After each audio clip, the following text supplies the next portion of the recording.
जी, मैं लाहौर एयरपोर्ट पे था। मेरे मामू ने वापस अमेरिका जाना था, तो मैं उनको ड्रॉप करके आ रहा था। इतनी मैं सियालकोट मोटरवे पे एंटर हुआ हूँ उधर महमूद बूटी से, तो मैंने टोल प्लाजा क्रॉस किया है।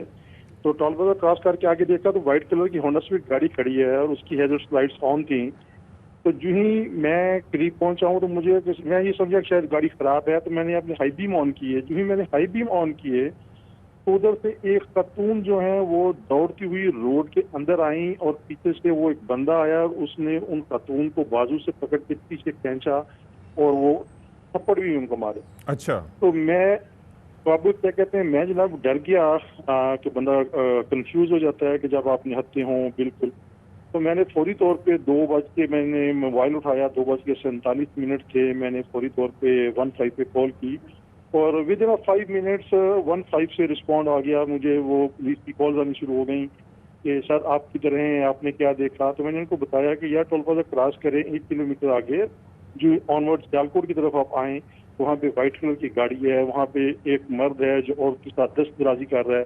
तो फौरी तौर पे वहाँ पे पहुंचे, उनकी मदद करें। तो खालिद साहब, आपके जहन में वाकया उस वक्त क्लियर हो गया था कि ये मर्द इन खातून के साथ नहीं है और ये कोई अलग से एक शख्स है जो इन खातून के साथ दस्त दराजी भी कर रहा है और उनकी खातून की जान भी खतरे में हो सकती है, ये पिक्चर क्लियर हो गई थी आपके जहन में उस वक्त? सर जी, जिस तरह से वो कर रहा था उस तरह से तो वो मार रहा था, तो वो उस वक्त तो ये कंफर्म नहीं था कि मुझे कि ये इनके साथ कोई तल्लक है या नहीं। जैसे वो एक्ट कर रहा था, उनको खींच रहा था, मारा था, उससे ये साबित हो रहा था कि ये ज्यादती कर रहा है, ये मार के लूटने की कोशिश कर रहे हैं। अच्छा, इसके साथ साथ खातून के साथ साथ 2 बच्चे भी बताए जाते हैं कि मौजूद थे और जाहिर है कि वो बच्चों के साथ ही थी। तो वो बच्चे आपको कहीं आसपास अतराफ में नजर आए और 2 लोगों के वहां पर मौजूदगी की बात की गई थी। 2 अफराद जी आपको जी, नजर दो आए थे, लोग थे, दो मर्द लोग थे हजरात? सर। एक वो मर्द जिसने इन खातून को पकड़ा और पीछे की तरफ खींचा, और एक मर्द जो है वो गाड़ी की बैक साइड पे खड़ा था। क्या मैंने हाई बीम ऑन की है तो उसके अंदर जो मैंने देखा है। अच्छा, ठीक है। तो अब ये बताइएगा कि जब आपने पुलिस को कॉल की तो पुलिस ने उसके बाद दोबारा आपने राब्ता किया, पुलिस से पूछा कि आपने कितनी देर में रिस्पॉन्ड किया, या फिर जब आपने पुलिस को कॉल कर ली तो उस कॉल के बाद आप वहां से निकल गए थे ड्राइव करते हुए, या आपने रुक के देखने की कोशिश की कि देखूं तो जरा हो क्या रहा है? जाहिर है ऑब्वियसली नहीं सर, आपकी अपनी मैं सेफ्टी भी बड़ी अहम थी।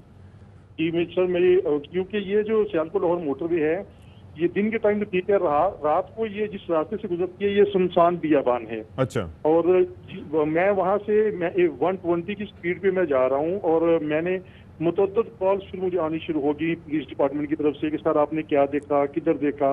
मैं उनको बार बार बताता जा रहा हूँ, यहाँ तक कि जो एग्जिट नंबर 5 है जो डस्का सियालकोट का आता है, तो मैं वहां से एग्जिट लिया और मैं सियालकोट की तरफ गया। वहां तक पहुंचने तक मुझे कॉल्स आ रही कंटिन्यूसली पुलिस की। तो फिर जब मैं सुबह उठा हूँ तो मैंने ये न्यूज में देखा कि ये तो वाक़ा हो आपको गया, मुझे क्लियर हो बहुत गया दुख और आपने हुआ। गाड़ी भी देखी तो आपको पता चल गया कि यही वो बदकिस्मत खानदान था जिसके साथ ये अंदोहनाक वाकया पेश आया। खालिद साहब, जाहिर है रात का वक्त था, लेकिन क्या आप शक्लें देखने में उन लोगों की कामयाब रहे? खातून की, वो जो बंदा था उसका हुलिया कैसा था? कुछ आइडिया आप लगा सके? अगर वो शख्स आपके सामने आए तो आप पहचान पाएंगे उसको? नहीं सर, वो पहचानना इसलिए मुश्किल होगा कि मैंने हाई बीम ऑन किए और वो खतून रोड में आई है। वो खतून का हाथ ऐसे उन्होंने करके मुझे रोकने की कोशिश की। अच्छा। जब वो आए, वो दूसरा वो बेगैरत दरिंदा आया, उसने उनको पकड़ के पीछे खींचने की कोशिश की और साथ उनके साथ दस्तदराजी कर रहा था। तो खालिद साहब, जिस टाइम आप वहां से गुजर रहे थे, 2:47 का आपने कहा, उस जी, वक्त दो क्या बज के सैंतालीस रात के, तो उस वक्त आप समझते हैं कि और भी गाड़ियां वहां से गुजरती रहती हैं मतवातर, या फिर इक्का दुक्का गाड़ियां उस रोड से गुजरती हैं रात के इस पहर? इक्का दुक्का जी, इक्का दुक्का हैं। जो कार्गो ट्रक्स हैं, ये जो क्या कहते हैं कैरेज वाले हैं, ये मजदे ट्रक ये गुजरते हैं। उधर से सियालकोट साइड से भी कुछ गाड़ियां आती हुई नजर आती हैं। और क्या कहते हैं, एक कार है जिसने मुझे जनाब क्रॉस किया और रास्ते में मैंने और एक दो कार देखी, क्योंकि मैं 120 की स्पीड पे फिर मैं कंटिन्यूस रहा। और मैं जाकर जब सियालकोट पहुंचा हूँ तो मेरे छोटे भाई का भी मेरे साथ रहा था यूपी से। वो बार बार पूछ रहा था आप सेफ हैं, आप परेशान नहीं होना, अपने आवाज पे कंट्रोल रखें, इस तरह से ड्राइव करें।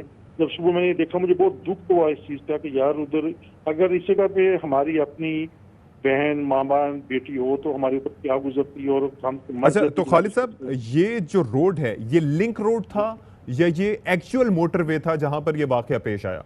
ये लाहौर से जो लिंक रोड निकलता है, जो आगे सियालकोट लाहौर मोटरवे को लिंक करता है, ये उधर आता है। ये पहला टोल प्लाजा आता है, फिर इसके बाद आता है एग्जिट नंबर 1 जो आगे मोटरवे का और ये मेन टोल आगे प्लाजा जाके है। मोटरवे को कनेक्ट कर जाता है। जी। तो सुनसानियत की असल वजह एक ये भी हो सकती है कि चूंकि ये लिंक रोड है तो जाहिर है कि यहाँ से वही गाड़ियां गुजरती होंगी जो जाके कनेक्ट करती हैं मोटरवे को। मोटरवे पर फिर जी भी सर। निस्बतन रश होता होगा।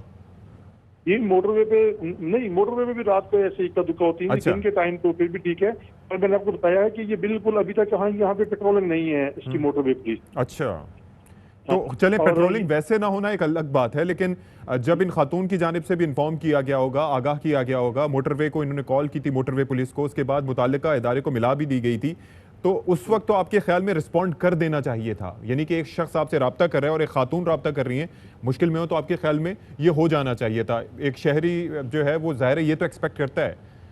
सर डेफिनेटली हो जाना चाहिए था। जो मैंने न्यूज में सुना कि 2 बजे उस खातून ने मोटरवे के हेल्पलाइन पे कॉल की, उन्होंने उनको कनेक्ट करवा दिया, तो मैंने तो कॉल की है 2:47 पे इनको।